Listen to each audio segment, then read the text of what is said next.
Roma Wines present Suspense.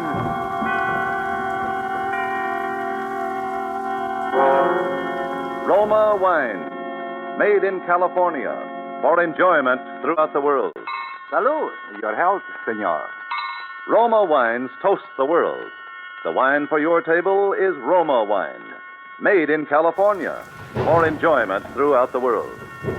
This is the Man in Black, here for the Roma Wine Company of Fresno, California, to introduce this weekly half hour of Suspense.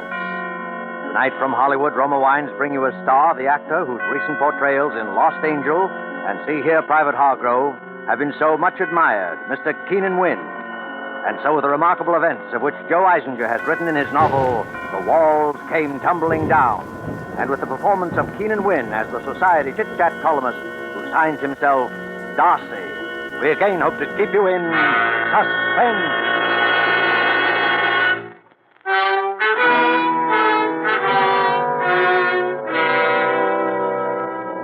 My dear Captain Griffin, on a date which I am sure we shall always remember not quite without pain, I was sitting in my office at the Morning Post, composing, with my customary wit and brilliance, my daily column of Cafe Society chatter, when Miss Susan Finch, my devoted but mentally retarded secretary, poked her head into the room, ran her tongue nervously across her dental brace, and announced, "There's someone outside to see you, Mr. Darcy." Tell him I'm on my deathbed. Tell him there's a priest in here now administering the final sacraments. Now go away. Well, I couldn't tell him that, Mr. Darcy. He's a priest himself. Did you say priest? Well, perhaps I am in articulo mortis and didn't know it. Very well, Duchess. Ask the good father to come in. Yes, sir. Please come in, Father. Thank you, my child.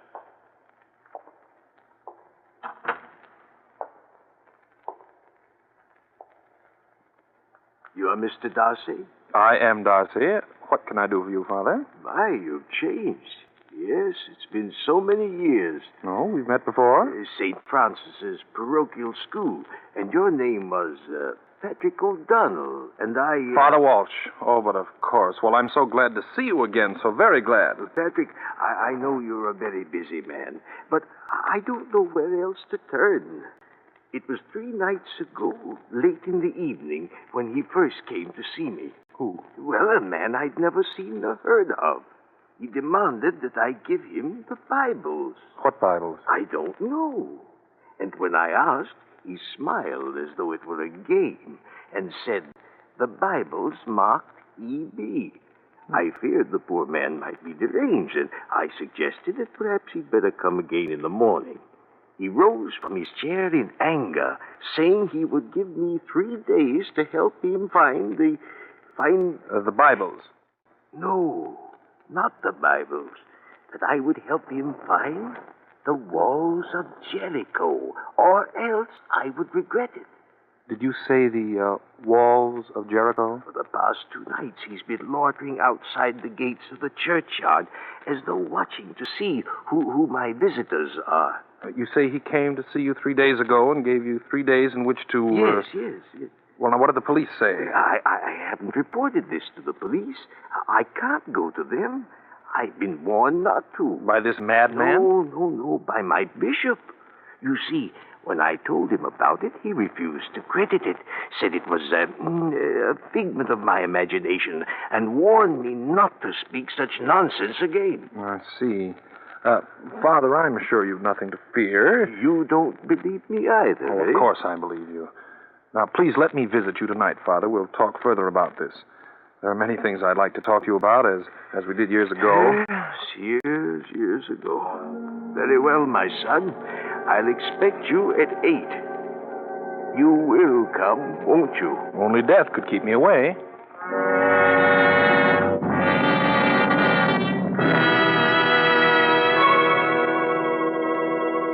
And now, in this brief intermission, let us picture this scene. A scene beneath a radiant Caribbean moon at the fashionable Hotel Nacional de Cuba in Havana, Cuba. An American dinner guest has just raised his glass in a toast to Havana, its traditions, its beauty, the superb dinner and wine. His Cuban host replies, "True, the traditions, the scenery, and the food you enjoy, they are ours. But the wine of which you speak so highly, that is of your country. We must import it. It is the famed Roma wine made in your own California. Yes, it does surprise many Americans that California produces wines, Roma wines, of such uniformly superb quality that they are imported to many foreign countries as special occasion luxuries. But millions of Americans do know and enjoy the excellence of Roma wines daily with meals and when entertaining. These millions have made Roma America's largest selling wines.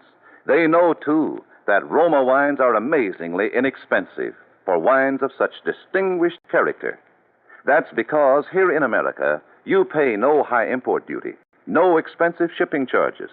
Yet Roma brings you wines that combine age-old winemaking skill with modern scientific testing and quality control. All this for only pennies a glass. So, for maximum enjoyment at low cost, ask for ROMA, Roma wines, made in California, for enjoyment throughout the world. And now it is with pleasure that we bring back to our soundstage Keenan Wynn in The Walls Came Tumbling Down, a tale well calculated to keep you in suspense.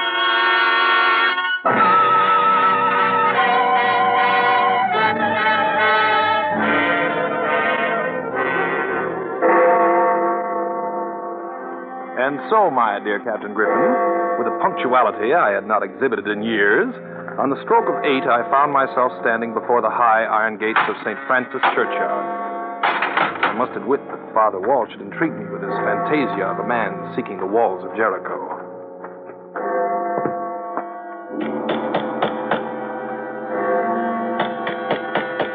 No response. I tried the door. It swung open, and I stepped into a musty, dimly lighted hall. Father Walsh! Father Walsh! You at home? There was no answer.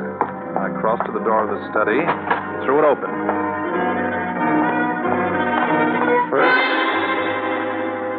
First I could see nothing in the darkness, and then I saw suspended from a low beam in the ceiling, the cord of his robe knotted tightly about his neck, Father Walsh. There was no urgent need to cut him down. He was quite dead. That's the way I found him. I came in to give him his cup of warm milk, and that's the way I found him. Who are you?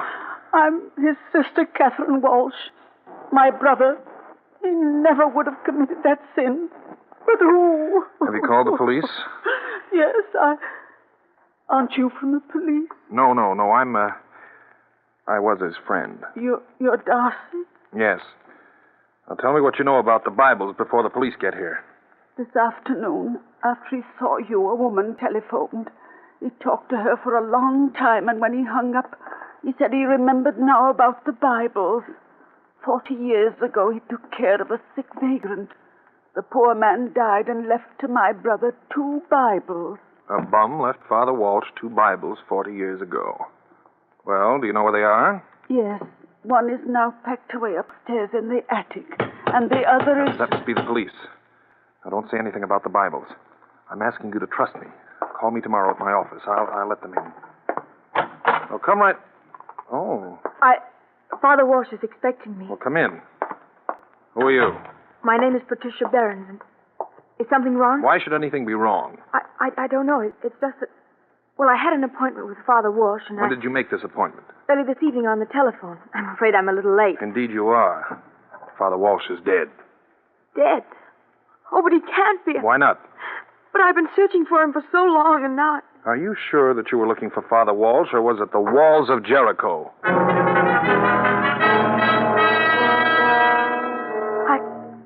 I don't know what you mean. No?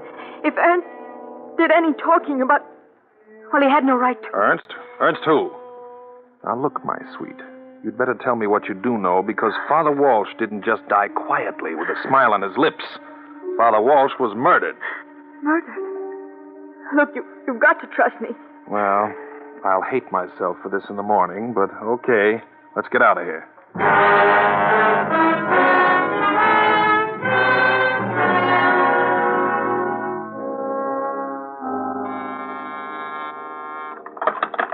Yeah? Mr. Darcy. Mm-hmm. Good morning. This is Catherine Walsh. I've got the Bible I told you about last night that was in the attic. And the other one is... Miss Walsh, don't say anything more. You come to my apartment at 3 this afternoon. 24 Sutton Place. If I'm delayed, the doorman will let you in. And shall I bring... Oh, yes, yes, by all means. Bring the book with you. Very well, Mr. Darcy. I'll be there. Yes, Duchess? Hey, Mr. Ernest Helms is waiting outside. Ernst? Well, prod him in, Susan. Prod him in. All right, Mr. Helms. Is this or is this not your card, sir?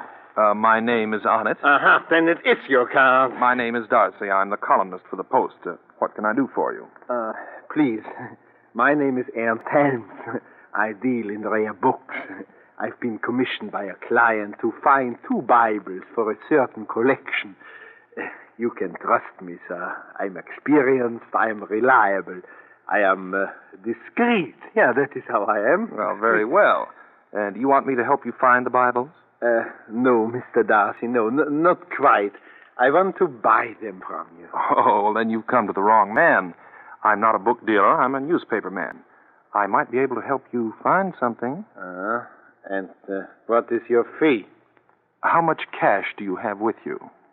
How do I know you have the Bibles? Well, I didn't say that I did have them. How do I know you know where they are? You don't know anything. How do I know you aren't lying to me? How do I know you aren't a fake, a fraud? Now, you'll get nowhere by flattery. You haven't got the Bibles. You don't know where they are. You are a swindler, a thief. You're trying to rob me like everybody else. I know you. You're a vicious, degenerate fiend, a contemptible foul. Don't please. I'm sorry, brother. Okay.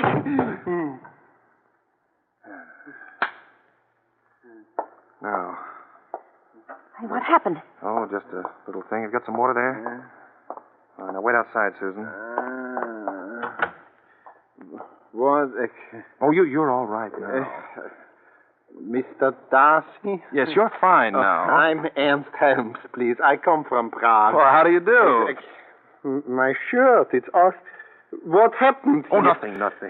An accident? Oh, you're fine now. Here, let me help you then. Your coat? Oh, yes, thank you. My money.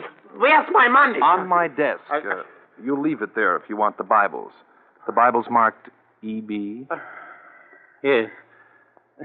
Please, how soon will you deliver? 3 days.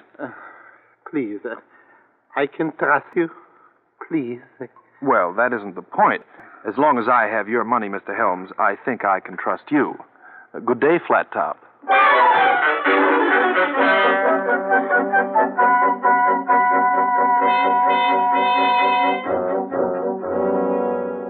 My dear young lady, look.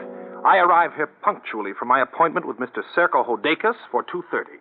It is now close to 3. I have read the entire contents of Time, Life, Esquire, Captain Billy's Whiz Bang. Oh, Mr. Darcy? Yes. Waiting long. I'm terribly sorry. Come in. Sit down. Well, thank you. Now, Mr. Darcy, I shall be brief to the point. I'm an attorney. I have a client named Ernst Helms. He visited your office this morning. How do you know that? He told me so. I manage his affairs. He also told me he gave you $1,800. I simply want you to tell me why he gave you that money. Why don't you ask Mr. Helms that question? Very well. Blunt and to the point.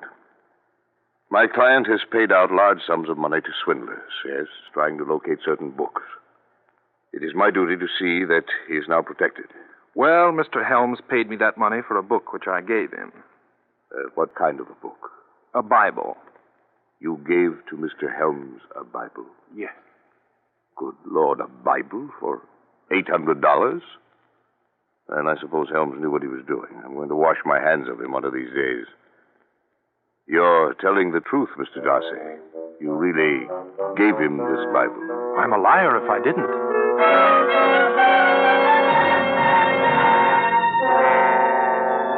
So I was a liar. But that was the best I could do on short notice. I had no wish to become involved in a tiresome litigation, and one perhaps which might draw the attention of the police to me. I left Mr. Hodakis' office as quickly as possible, raced home, and it was with some anticipation that I learned from the doorman that Catherine Walsh had arrived and was now in my apartment.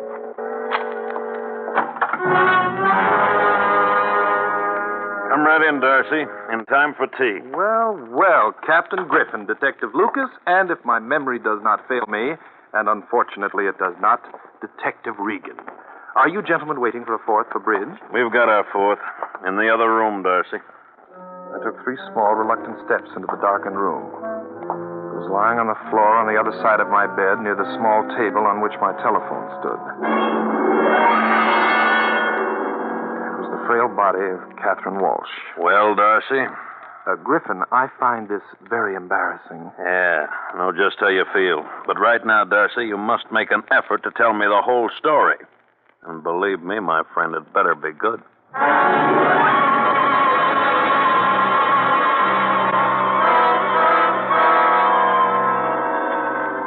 My story, you remember, Captain Griffin, was good. In fact, it was so good that after 2 hours of tortuous questioning, you agreed to release me on my promise that by evening I would come to you with the full meaning of the Bibles and the walls of Jericho. Straightening my tie and looking jaunty and attractive as usual, I awaited the arrival of the lovely one. Well, here I am. Look, Darcy, I'm frightened. Stop acting like Jane Eyre. Please don't be harsh with me now. Well, they weren't very gentle with Father Walsh and his sister. Oh, Darcy, I'm so frightened. The manager of my hotel told me that he got a phone call from Ernst Helms asking him to put his trunk and luggage in the storeroom. He's gone away, and I don't know what to do. Try telling me the truth. Yes. I'm sorry I started the whole thing. His letter said there'd be blood and murder. He was right. Whose letter? Elias Barron's. You mean the Elias Barron's, the artist? Yes. He was my grandfather. I started to write a biography of Elias Barron's to show the world how he was forced to suffer and live in poverty. What the greatest and most celebrated painter of our time went through to... Well, during my research, I found this scrap of letter. Here, read it. Live only to finish my greatest work, my only mural. And there will come the day when men will again shed blood for the walls of Jericho, as did Joshua and his hosts. But only in my Bibles will be found the key. He who reads each word of God will uncover the sweeping vision of the walls of Jericho on the wall of my hovel. Glory be to God, and cursed be all men. Well... That mural is priceless. But no one knows where my grandfather lived or died. He'd run away from a hostile world. I retained Ernst Helms, an art dealer, to help me in my search. And Elias Barron's was the poor, unknown vagrant that Father Walsh took care of and buried. Yes. We traced the Bibles to Father Walsh, but... Oh, Darcy, I'm so frightened. I can't find Helms, and You don't have to bother to look for him. The police will do that for you. What do you mean? He has one of the Bibles. Then why doesn't he come to me? Because that mural is, well, it's finders keepers in a case like this. But Helms is now a fugitive wanted for murder. Oh. And the other Bible is undoubtedly nowhere on this earth. That's what poor Catherine Walsh was trying to tell me. But we know that Elias Barron's left 2 Bibles to Father Walsh. Yeah, all right. Wait a minute. Wait a minute! Father Walsh, of course. I'm a dope. I remember a warm and lovable little thing he used to do that the whole neighborhood knew about when I was a kid. He always used to bury a Bible with the souls he buried. So, one Bible he kept, which is now in the possession of the killer of Catherine Walsh, and the other Bible he blessed and buried with a dead man. But that means that... Precisely. We don't know where, under what name Barron's died, or where he's been buried.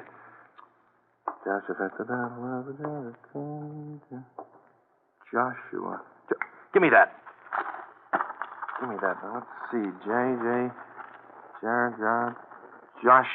Joshua. The son of Nun. Joshua Nun. What? How do you spell it? Oh, N-U-N. Oh, pray that my womanly intuition is not playing me false. Come along. Where? To see if there isn't a Joshua Nun buried in Father Walsh's churchyard.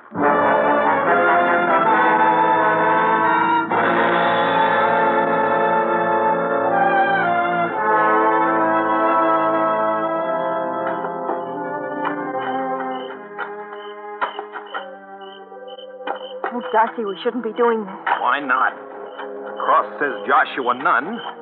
And if I'm wrong this time, it won't be wasted effort. I'll simply crawl into the grave myself and pull it in after me. Here, I struck it. Give me that crowbar. Quickly, come on. Oh, dear.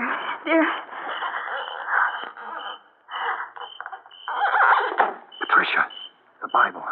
We found it. All right, Darcy, stand where you are. Oh, Griffin, I found that other Bible. You found 10 years in the pen for body snatching.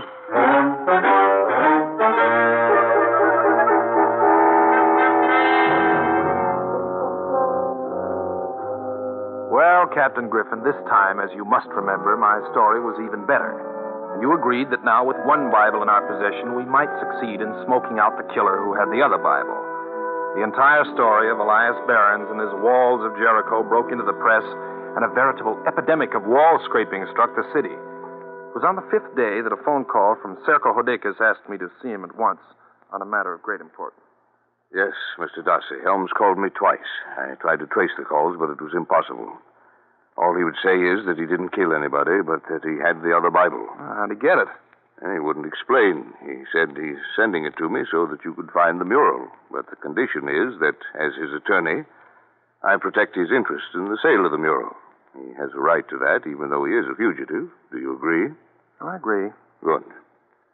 Here is the Bible, which came in this morning's mail. The Bible he gave me was very old. On its covers were the initials E.B. I turned to the book of Joshua. In the 4th paragraph of the 6th chapter, 2 words had been underscored. 7 rams. What's marked in the other one, the one you have? Here, I'll read it. And 7 priests shall bear before the ark 7 trumpets of ram's horns. And it shall come to pass... Mm-hmm. And the words 7 priests are underscored. 7 rams and 7 priests. Not much to go on, is there? Enough. The word priests tell us where the Bibles would be found. Now we're left with 2 sevens and the word rams. Where would you expect an artist to spend his last declining days? Right, Greenwich Village. And there you will find, in Father Walsh's parish, a street named Ram Street. And I'm sure that at 77 Ram Street you will find The Walls of Jericho by Elias Behrens. Patricia, my sweet, swoop up your trumpet. The walls are about to come tumbling down.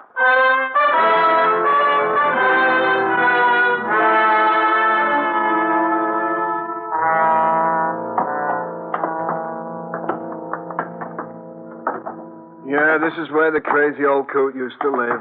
Joshua, he called himself. Not quite the Savoy, is it? And this is where a great artist was forced to... Well, let's get on with it. The mural must be hidden under the paint of one of these walls. If it is, Mr. Klinger here will find it. What's that? Oh, don't let that frighten you, miss. It goes on day and night. Building a subway right under it. It doesn't feel very safe. Perhaps you'd better start your examination, Mr. Klinger. Yes, I start making my test now. For the next 3 hours, Mr. Klinger, the expert, worked without pause, taking specimens of almost every square foot of wall space, examining his findings for oil tones under his microscope. Finally, bending low over a sample. I don't know. Looks like flesh tone, oil, maybe just another layer of paint. I must take 4 or 5 more specimens of that same layer. And how will you know If I get different tones in the same layer, then I'll say the mural is there. Second specimen, a sky blue tone. Third specimen, an earth color. Fourth, bright fuchsia. And fifth, yes, fifth is a vivid, beautiful gold. My friends, on that wall, under that grimy paint you see, is the last great work of Elias Behrens, The Walls of Jericho. Why, a fortune. A fortune. Yes, Mr. Hodekas, a fortune. But before we can announce our discovery, we have a serious problem to solve. The finding of the mural means that we secured the second Bible which led us to it. And we could have secured that only from your client, Ernst Helms, who was wanted for murder. I don't understand. Well, it's very simple. We will be charged with working in concert with a murderer unless we apprehend him and turn him over to the police.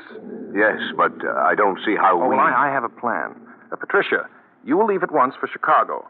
Hodekas says that is where Helms called from.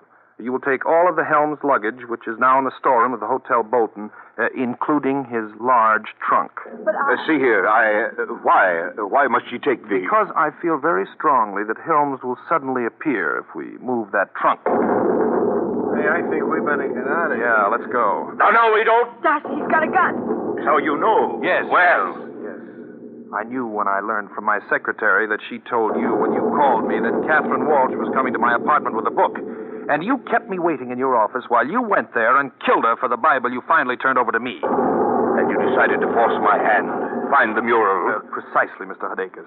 And when you made it necessary for me to lie to you about giving the Bible to Helms, I unwittingly signed his death warrant. You knew that Helms was an honest man working for Patricia, and you intended all along to secure that mural for yourself. And so, when Helms couldn't turn over the Bible to you, when you demanded it from him, you were forced to murder him, and his body is now stuffed into his trunk in the storeroom of the hotel. So you've got it all figured out.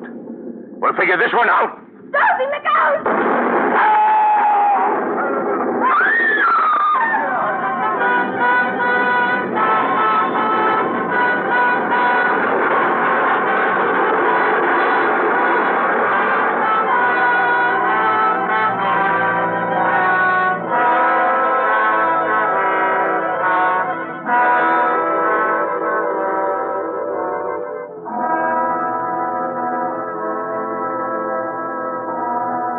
And that, my dear Captain Griffin, was how it came about that the walls came tumbling down, right over Mr. Hidakis' embarrassed ears. It is too bad he did not live long enough to confess to the murder of Father Walsh, but it's obvious that he killed him to prevent him from giving the Bible in his possession to Patricia. Well, my dear, I think that should take care of Griffin's curiosity. And shall I sign the letter simply Darcy? No, sign it Darcy O'Donnell. From now on, my pet, I'll be forced to use my last name since you are going to share it with me.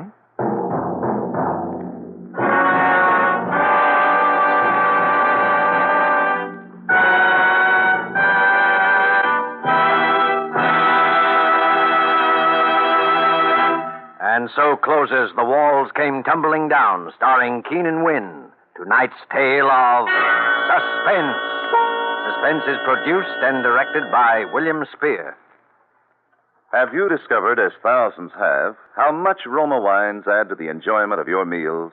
How their superb flavor makes special occasion feasts out of everyday meals? Find out for yourself what a marvel worker Roma wine can be in giving any meal new appetizing savoriness, new compliment-rousing zest. Start off the meal with an appetizer, Roma California Sherry. Then place on the table a well-chilled bottle of Roma California table wine, delicate Sauterne, hearty Burgundy, or tart, tasty claret. You'll be amazed at the tremendous difference Roma wine makes in the enjoyment of your foods. Don't overlook this easy, inexpensive way to add thrilling extra enjoyment to the coming holiday and to everyday living. Remember, Roma wines cost only pennies a glass. Take a tip from the millions who enjoy Roma wines at meals when entertaining. Ask for R-O-M-A, Roma Wines, America's largest selling wines, made in California for enjoyment throughout the world. This is Keenan Wynn. I don't know of an actor in Hollywood who doesn't feel flattered and honored when he's invited to make an appearance on Suspense, and I'm certainly no exception. Next week sounds like a particularly outstanding one because your star will be Paul Muni in a suspense play by one of radio's outstanding authors, Lucille Fletcher. And of course, long before next week has arrived, you will have bought that extra war bond, won't you?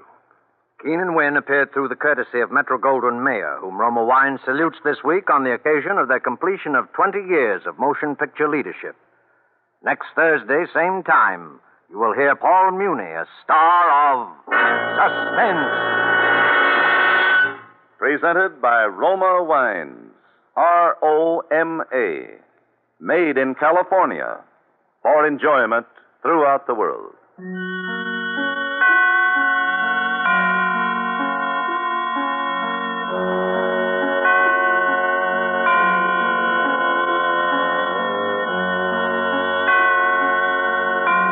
This is CBS, the Columbia Broadcasting System.